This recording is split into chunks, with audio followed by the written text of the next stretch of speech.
안녕하세요. 라이프노트입니다.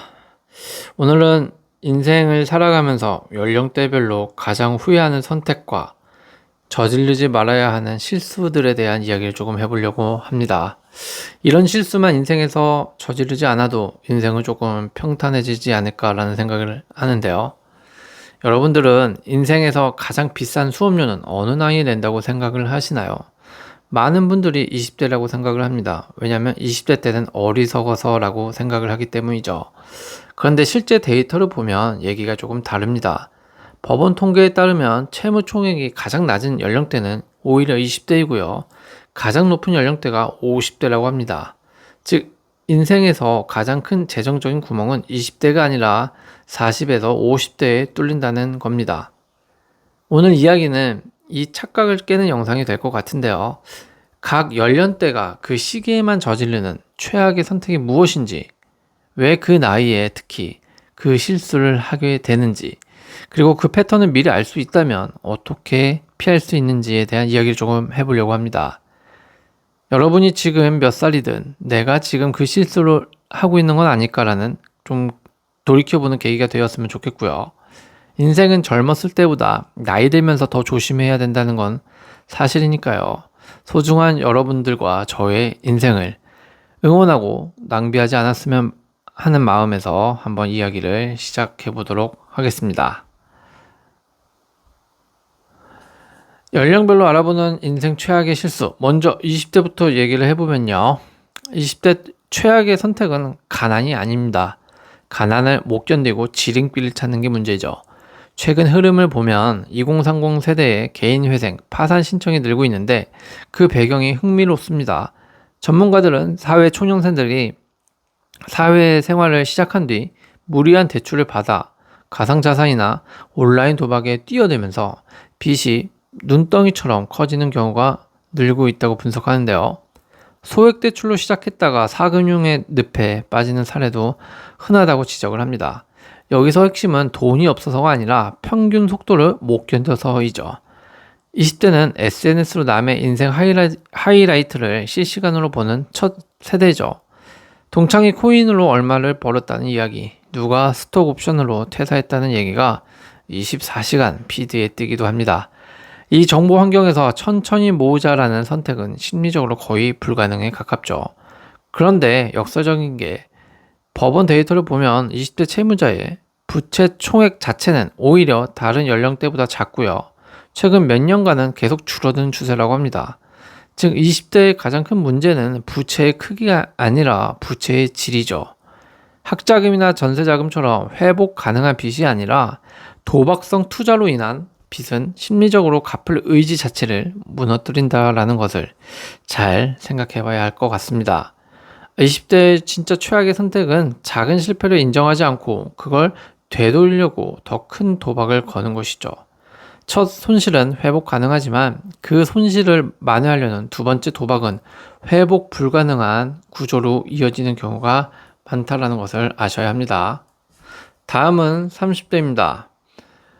30대는 인생에서 가장 많은 마감 시한이 동시에 걸리는 시기 같아요. 결혼, 내 집 마련, 승진, 출산 전부 지금 아니면 늦는다라는 압박이 동시에 오는 시기이기도 하죠. 그리고 이 압박이 만드는 최악의 선택이 바로 감당 안 되는 대출로 집을 사는 것일 겁니다. 흔히 말하는 영끌이죠. 문제는 이게 실패했을 때 드러나는 시점이 30대가 아니라는 겁니다. 법원 통계를 보면 40대 이상 채무자의 부채 총액 중위값이 최근 오히려 증가하고 있다고 하는데요. 이게 바로 30대에 무리하게 낀 대출이 40대의 이자와 원금 상환 부담으로 골마 터지는 시차 구조를 보여주는 겁니다. 30대의 함정은 이런 것 같아요. 30대는 소득이 오르는 시기라서 지금은 힘들어도 나중엔 갚을 수 있어 라는 낙관적인 것이 가장 강한 시기죠. 그런데 이 낙관에는 결정적인 결함이 하나 있습니다. 소득이 오르는 만큼 지출도 같이 오르죠. 아이가 생기면 교육비, 승진하면 유지해야 할 라이프 스타일 비용이 붙습니다. 소득은 선형으로 늘지만 삶의 고정비는 그보다 빠르게 늘어나는 경우가 많죠. 결국 30대의 진짜 최악의 선택은 지금 아니면 기회가 없다는 그런 압박감에 밀려서 감당 가능한 선이 아니라 감당 가능해 보이는 선까지 대출을 당겨 쓰는 것이라고 할 수 있을 것 같습니다.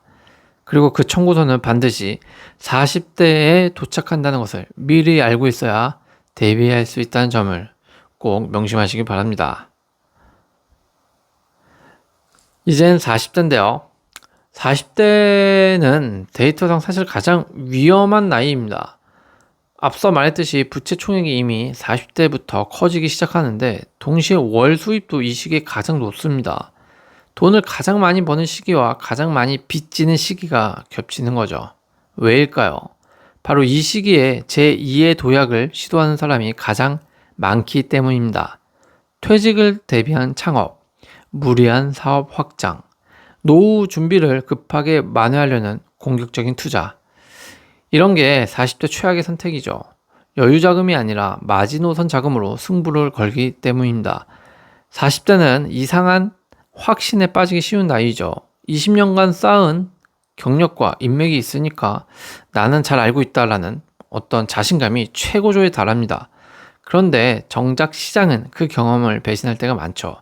특히 사업소득자의 채무 규모는 급여소득자보다 훨씬 크게 나타나는데 개인회생 절차에서 영업소득자의 채무 총액 중위값이 급여소득자보다 약 2,560만 원 더 높다고 합니다. 자기 사업을 하다가 진 빚은 회사 월급으로 진 빚보다 항상 더 크고 깊다는 거죠. 더 무서운 건 이 실패가 혼자만의 문제가 아니라는 점입니다. 40대의 실패는 배우자, 자녀, 부모까지 함께 끌고 내려간다는 것에 집중하고 주의해야 한다는 겁니다. 20대의 실패는 자신만 회복하면 되죠. 자기 몸만 간수하면 됩니다. 하지만 40대의 실패는 부양 가족 전체의 안전망이 동시에 흔들리는 거나 다름없죠. 그래서 40대의 진짜 최악의 선택은 이번이 마지막 기회라는 생각으로 실패해도 되는 돈이 아니라 실패하면 안 되는 돈으로 베팅하는 것이 문제이죠. 이것이 40대 때 가장 하지 말아야 하는 실수이지 않을까 싶습니다. 50대는 조금 결이 다릅니다. 도박이 아니라 바로 의무감 때문인데요. 최근 보험개발원 리포트를 보면 이 문제가 정확히 숫자로 드러납니다. 4050 세대의 90.5%가 노후 준비가 필요하다고 대답을 했지만 실제로 충분히 준비됐다고 답한 비율은 37.3%에 불과했다고 합니다. 더 놀라운 건 이들 중 67.9%가 은퇴 후에도 자녀 부양에 부담을 느낀다고 답한 부분인데요. 구체적으로 보면 자녀 1인당 예상 교육비가 평균 4,629만원, 결혼비용이 1억 3,626만원으로 은퇴 후에도 약 1억 8천만원의 목돈이 더 필요한 것으로 나타났습니다. 그런데 이들이 기대하는 평균 퇴직 급여는 1억 6,741만원 수준에 그친다고 합니다. 자녀 지원 비용이 퇴직금 전체를 넘어서는 구조인 거죠.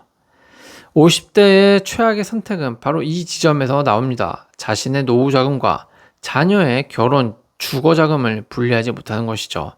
특히 위험한 건 될 때까지 도와주겠다는 식의 무제한 지원입니다. 최근 시니어 재정 전문가들이 공통적으로 지적하는 게 자녀 지원에서 가장 위험한 말이 될 때까지 주겠다라는 말이다라는 거죠. 이 말에는 총액도 없고 종료 시점도 없어서 부모가 불안해질 때까지 계속되기 쉽습니다. 이것을 숫자로 보면 더 명확해지는데요.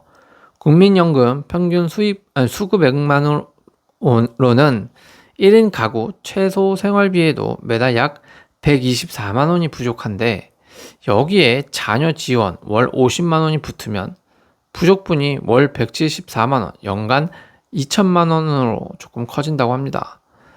은퇴 시점에 3억 원의 현금 자산이 있어도 자녀 지원이 없으면 20년을 버틸 돈이 자녀 지원이 있으면 14년 만에 소진되는 것이죠. 6년의 차이. 이게 바로 자식은 챙겨야지 라는 마음 하나가 노후에 미치는 실제 대가입니다. 그래서 50대의 진짜 최악의 선택은요, 부모 노릇과 재정적 자기 보호를 같은 것으로 착각하는 겁니다. 부모 노릇을 한다고 말이죠.